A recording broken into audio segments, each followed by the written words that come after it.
So here we find Paxmundi, Nigel Rawlins from the Paxmundi show here in Spain. Now, what are you currently doing here, Nigel? Well, I'm currently enjoying your hospitality, Paul, here, and seeing the work that's going on, being done by yourself, and as a part of the Dark City Compassion Club in developing and researching medical marijuana, breeding marijuana plants for that purpose, producing cannabis oil and then passing that on to members who need it for their serious conditions, including cancer. And really, you know, it's very worthwhile work that's, you know, you're doing out here. I'm privileged, you know, to be seeing it and, you know, to partake in that with you a bit. And, you know, it's really reinforced to me how, you know, you need more support and resources out here to assist you in that mission. Well, that's very nice of you to say so, Nigel, I must admit. We are kind of like almost a turning point with what's going on, especially in the United Kingdom regarding cannabis. It's like almost they're going to have to do something, or there's going to be a mini revolution, I feel. They film Project Storm's just come out, which has been quite a leveller for people. How do you feel about the current situation within, well, being a member of now what's supposed, according to the United Kingdom authorities, is a criminal fraternity? You know, that's working in with a Class A drug, which has no medical benefits whatsoever.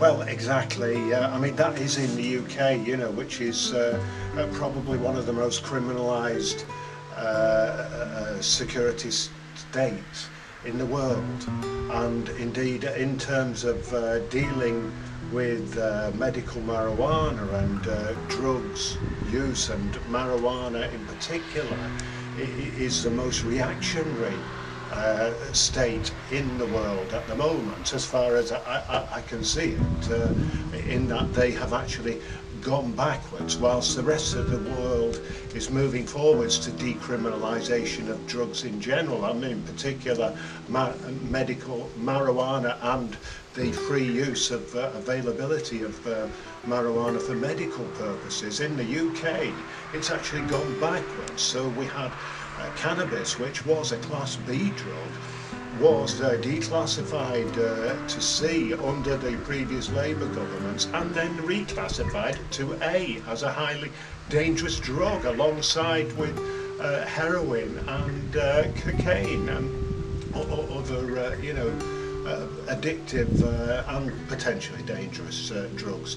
But that is in the UK, and we've got a lot of ground to catch up. The UK is going against the world tide. The rest of the world is moving towards legalisation, and here in Spain this is a part of it. So you're able to become, people are actually able to become medical marijuana refugees here in Spain.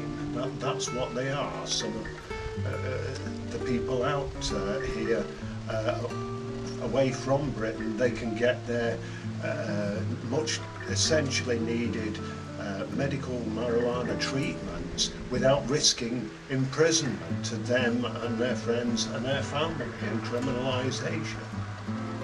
Well, thank you very much, Nigel, for that. You know, because it is pretty, you're knocking on the door there. The Misuse of Drugs Act in the United Kingdom has become a complete farce. Hundreds of people, if not, well, thousands, hundreds of thousands of people being misprescribed drugs on a daily basis that don't increase the quality and benefits of the life of the prescribee.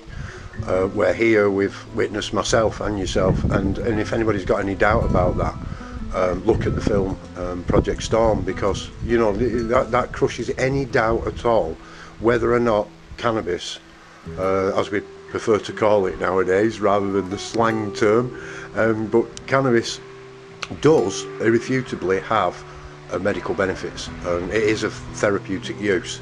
And under the Misuse of Drugs Act, there's many people being persecuted, as you say, refugees, politically or you know, medically. I kind of fall into both of them categories, Nigel, so thanks for mentioning them both. So yeah, thanks for that, Rob. Yeah, absolutely, Paul. I mean, it is the history of marijuana for medical use. You know, just goes back eons, and it's not so long ago. Cannabis was used by Queen Victoria to help her with her period pains. Now, if it's good enough for Queen Victoria, it should be, you know, good enough for us, and you know, it shouldn't be a criminal act actually using it.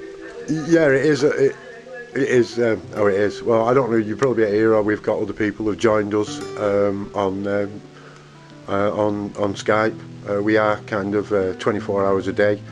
We try to man it, and it is kind of getting a little bit hectic. So anyway, we'll cut this short as we're being interrupted by individuals who maybe not be aware of what's happening here at the moment. And we'll upload this, and we'll try and do a little bit more in the next coming days. Thank you once again, Nigel.